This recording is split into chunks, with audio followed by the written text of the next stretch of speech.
Today we will have our student report on Brahms, and then I will give a report on Verdi.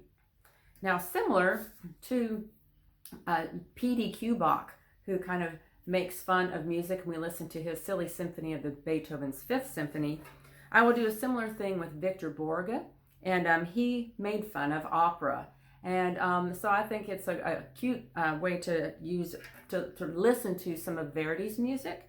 And Victor Borge was a great entertainer through music, a fantastic piano player in the mid 20th century, and he died not too long ago. And he just was a delightful musician and comedian. And so hope you enjoy listening to this music.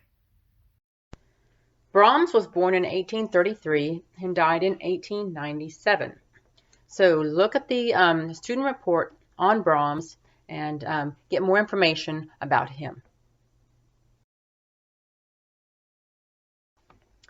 Here are some Brahms tidbits, things that I think were quite interesting about his life. When Brahms was a teenager, he played the piano in bars and brothels and local inns to help earn money for his family who struggled financially. This gave him a warped view of women, and he never married.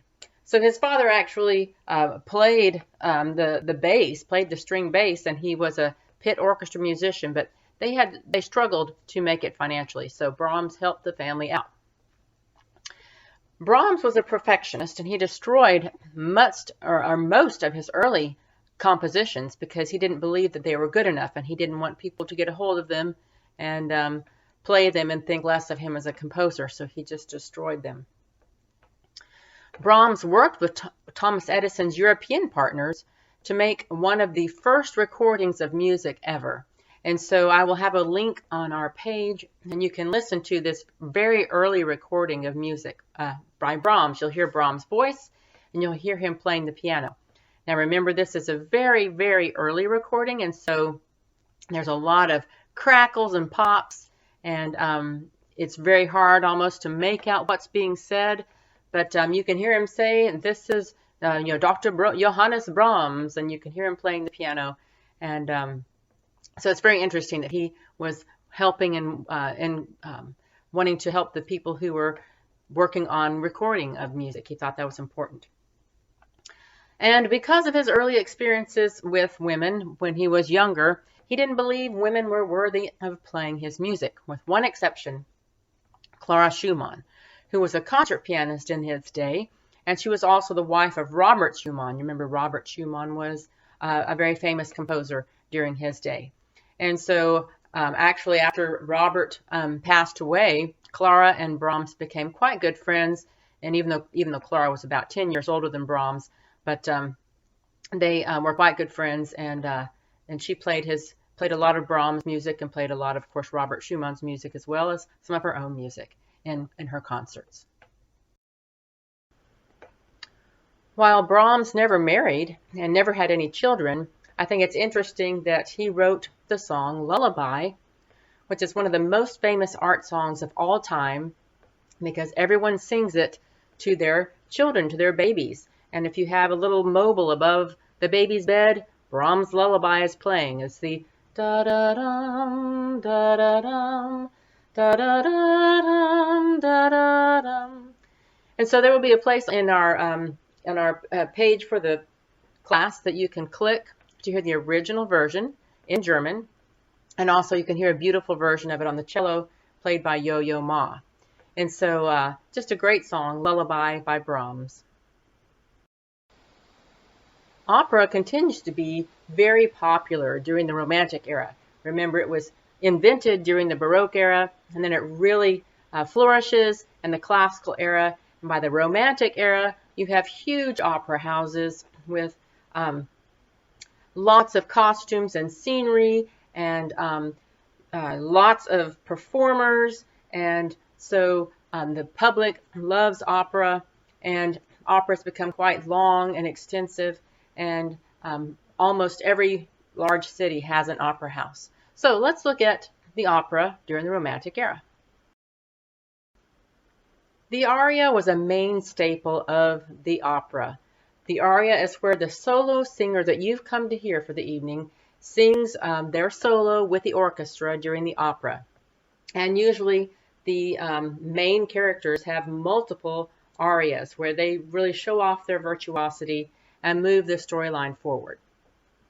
I believe one of my favorite arias ever written was Mein Herr Marquis by Strauss. And so when you click on the YouTube link, you will see the characters all in costume. And the basic storyline here is that this wealthy man is putting on a big ball, a big party, and one of his maids really wants to go to the party. And so she sneaks in and takes one of her mistress's dresses, and because her clothes, she will fit in one of her mistress's clothing, and she gets one of her ballroom gowns, and dresses up extravagantly and sneaks into the party, into the ball. And the man who she works for, who is the Marquis, says, "You know, you look very familiar to me."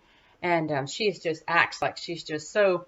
He says, you know, that no, she doesn't know him. She goes, "You look slightly like my maid." And she goes, "Oh, sir, you are just so funny." And so the whole song is her laughing about the fact that he thought that she looked like his maid, when in fact she was his maid.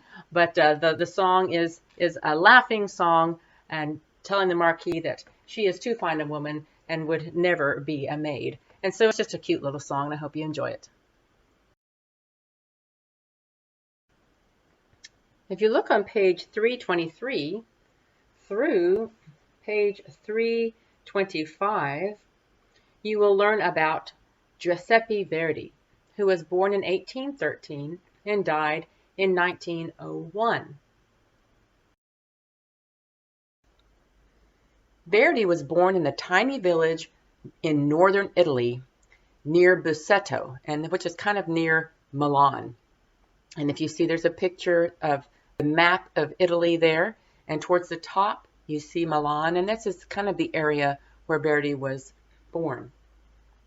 When he was 10, he started studying music in Busseto, and Busseto is, you can see a picture of the school where Verdi went to school there to study music in Busseto, and they have a statue of Verdi outside of it.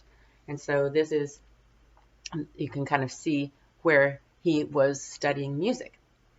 For 9 years, he walked 3 miles barefoot to serve as organist in his hometown. Apparently, he only had one pair of shoes, and he needed these shoes to play the organ, and so he carried his shoes to preserve them so that he could play the organ with them. A wealthy patron discovered Verdi and thought he was very talented, so he paid for Verdi to attend music school in Milan. And so this is where his music training really flourished. At age 22, he became the municipal music director in Busseto, that town where he had started studying music. And he married his patron's daughter, whom he had loved since childhood. So it was one of those, childhood sweetheart love stories. And then at age 25, he returned to Milan to pursue a career in opera.